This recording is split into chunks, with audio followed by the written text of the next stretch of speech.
Olá, amigos, tudo bem? Como todos sabem, eu sou o André Luiz Silva. Estou aqui hoje para falar do Evangelho segundo o Espiritismo, capítulo 13, itens 5 e 6, o óbolo da viúva. Bom, antes da gente começar, vamos fazer uma prece de agradecimento para que a gente possa também se preparar para receber as boas inspirações dos nossos amigos. Então, todos elevando o pensamento a Deus, a Jesus e aos bons espíritos.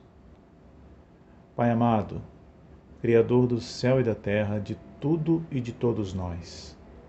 Amado Mestre Jesus, nosso irmão maior, grande governador do planeta Terra, que tantos exemplos nos trouxe, tantos ensinamentos nos deixou, que até hoje buscamos entender e praticar. Amigos do plano espiritual, muito agradecido pela proteção, inspiração, pela paciência com seus tutelados. Que possamos, Senhor, a partir dos ensinamentos absorvidos nos estudos de hoje, que possamos nos tornarmos pessoas melhores e contribuirmos para a sua obra, para um mundo melhor. Que assim seja, graças a Deus. Pronto, então vamos lá. O óbolo da viúva.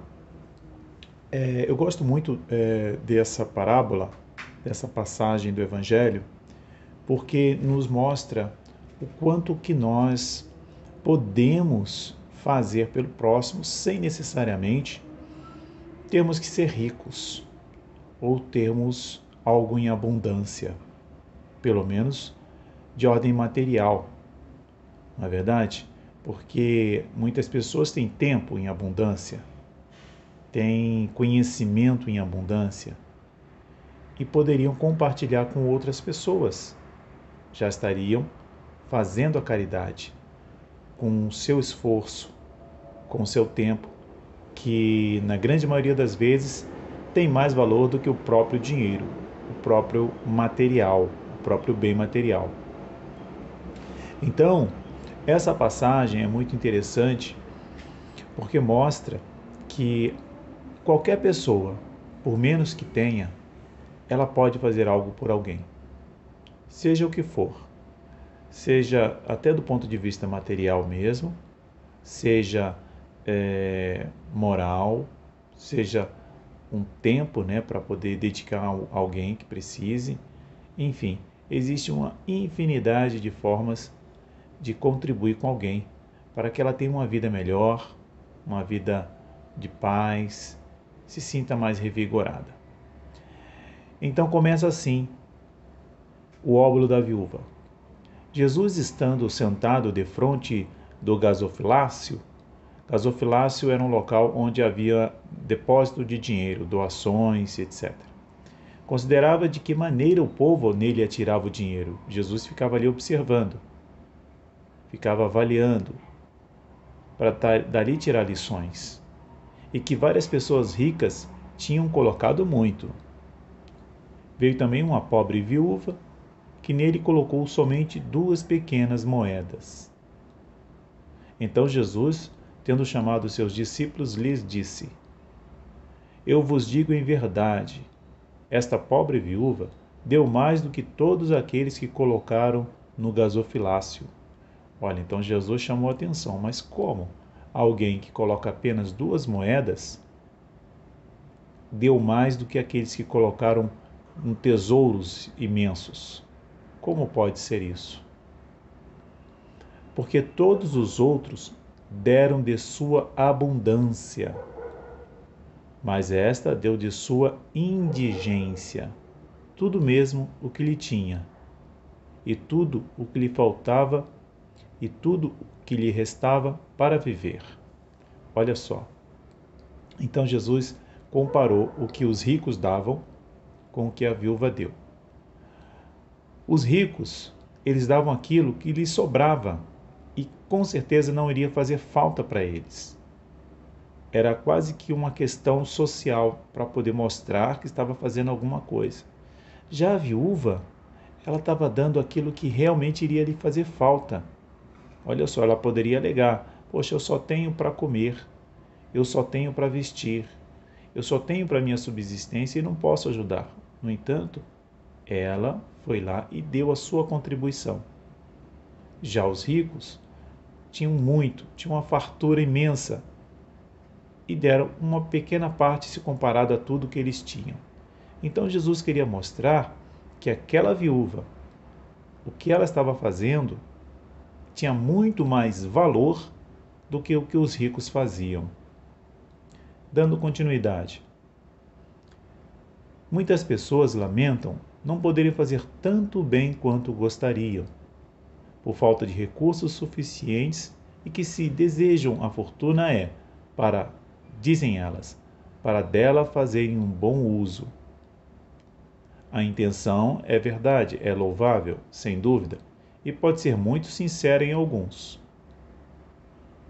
Mas é certo que seja em todos completamente desinteressada essa intenção? Será que muitos que esperam ficar em melhores condições financeiras, será que é verdade que não há por trás dessa expectativa de ficar melhor de vida, ao invés de para ajudar o próximo, seja ali uma forma disfarçada de poder satisfazer os seus desejos pessoais? A alegação é para ajudar o próximo, mas, no fundo, para muitas pessoas, não para todos, é para que possa realizar algum desejo seu.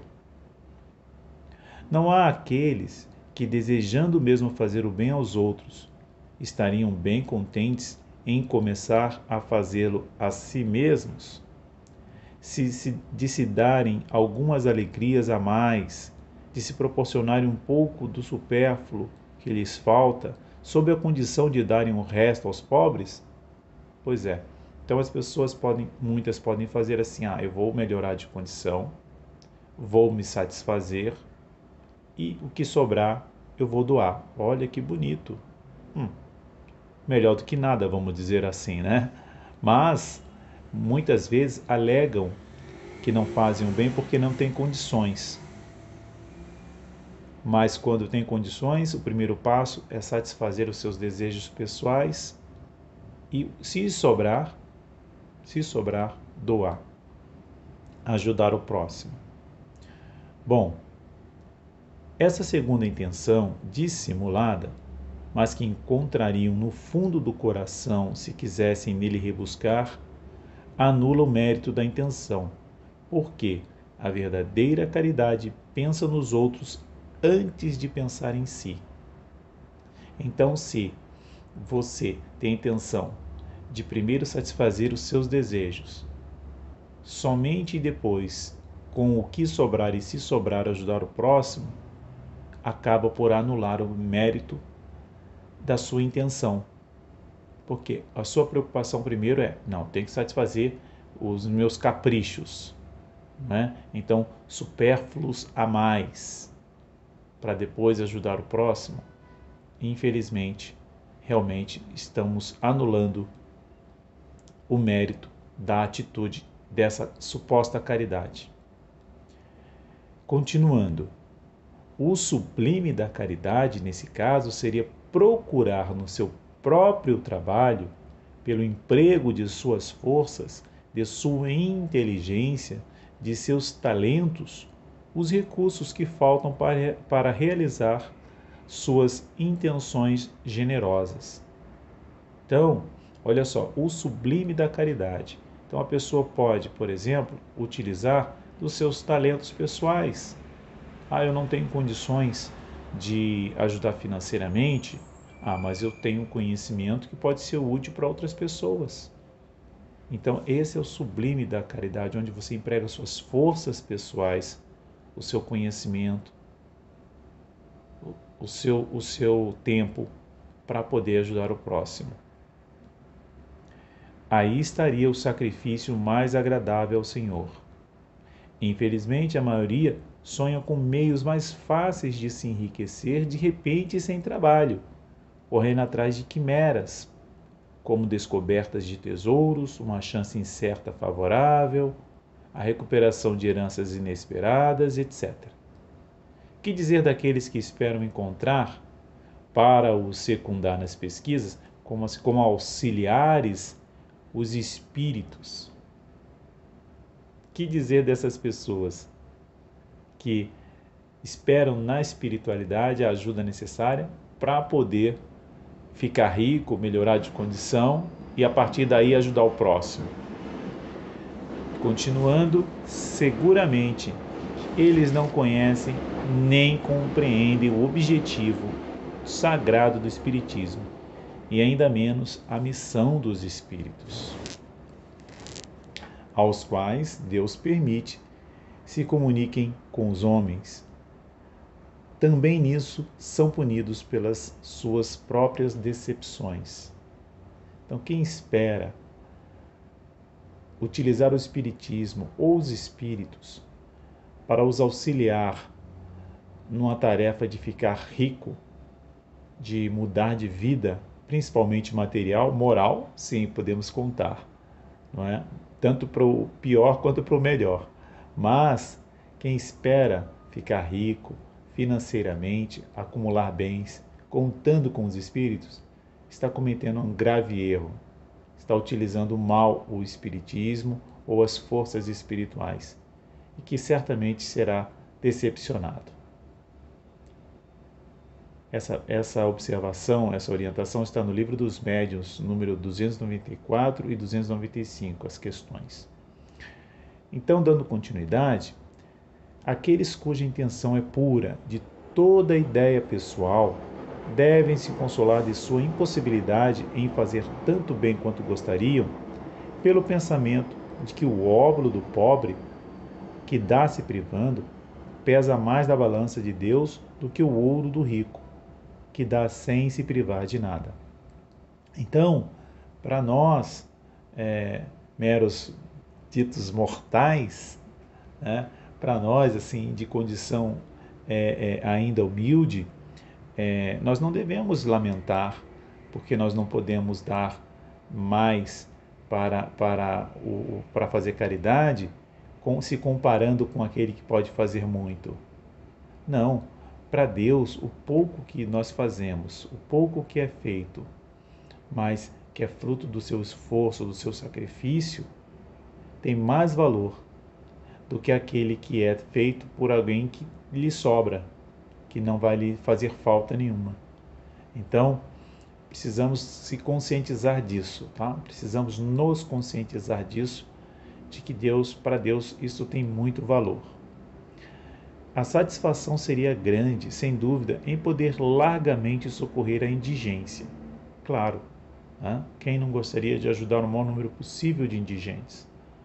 Mas, se ela é negada, é preciso se submeter e se limitar a fazer o que se pode. Então, porque eu não tenho nada do ponto de vista material, financeiro, eu não vou ajudar? Não, eu vou fazer aquilo que está ao meu alcance. Aliás, não é apenas com o ouro que se pode secar as lágrimas, e é preciso ficar inativo por não possuí-lo? Pois é, não se justifica ficar inativo, ficar apático do ponto de vista de fazer a caridade por não se ter dinheiro. Aquele que quer sinceramente se tornar útil aos seus irmãos, para isso encontra 1000 ocasiões, existem 1000 formas. Que as procure e as encontrará. Olha aí. Se não é de sua maneira, será de outra, porque não há ninguém, tendo o livre gozo de suas faculdades, que não possa prestar um serviço qualquer, dar uma consolação, abrandar um sofrimento físico ou moral, fazer uma tentativa útil. Olha, tentativa, porque também vale a intenção. Mesmo que você não consiga efetivar a sua prática de caridade, se você tem a intenção e você tentou fazer, isso Deus também leva em consideração. A falta de dinheiro, cada um não tem seu trabalho, seu tempo, seu repouso, dos quais pode dar uma parte. Eu vou ler novamente. por conta da falta de dinheiro, né? A falta de dinheiro. Cada um não tem seu trabalho, seu tempo, seu repouso, dos quais pode dar uma parte. Aí também está o óbolo do pobre, a moeda da viúva. Então, de forma resumida, essa passagem mostra que o óbolo, na verdade, é qualquer coisa que nós possamos dar que seja fruto do nosso esforço, que seja de coração, que seja pouco, mas que seja verdadeiro, não para cumprir uma rotina, para que os outros vejam, não é? Não é para aparecer, como muitos ricos faziam. A ideia era se tornar público, né? Eu não tenho bem certeza, mas em algumas pesquisas que eu fiz, parece que havia até uma espécie de sineta todas as vezes que era doado uma determinada quantia, então essa sineta era tocada. Olha só, uma forma de chamar a atenção, estou doando, tocava a sineta. Então, nós não precisamos tocar a sineta na hora de doar. Qualquer coisa que nós possamos fazer, seja material, seja moral, como disse os nossos irmãos aqui, será que a gente não pode dar um minuto de consolação, de conforto, de atenção a alguém? Será que a gente não pode dedicar um tempo do nosso trabalho, às vezes até do próprio nosso descanso? O mérito ele é proporcional ao nosso esforço. Então, é possível fazer alguma coisa, em algum momento, estar atento às oportunidades. E assim, a gente fazendo essa caridade com o nosso esforço, isso é válido, isso é notado, isso é levado em consideração por Deus a nosso favor. Então, amados, esta é a mensagem de hoje. Eu agradeço a oportunidade mais uma vez. Espero estar correspondendo à expectativa de todos. Espero ter conseguido transmitir a mensagem dentro daquilo que ela se propõe. E quero agradecer mais uma vez a todos que me ouviram até aqui. E encerraremos com mais uma prece, pedindo a Deus que nós sejamos seus filhos, trabalhadores da última hora. De fato. Senhor Deus, Pai Todo-Poderoso, mais uma vez te agradecemos por esta oportunidade. Que possamos, Senhor, ser seus trabalhadores da última hora, para podermos fazer um mundo melhor para as próximas gerações. Senhor Jesus, amado Mestre, agradecemos por tanta bondade, tanta generosidade para com seus irmãos.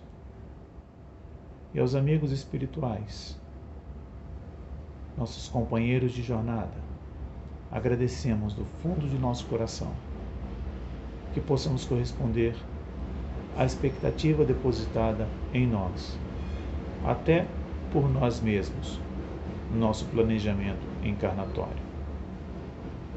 Muito obrigado, que Deus nos abençoe a todos e que assim seja. Graças a Deus.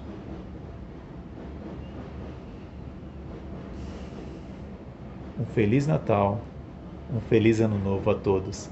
Obrigado por emprestar os ouvidos e os corações. Um grande beijo.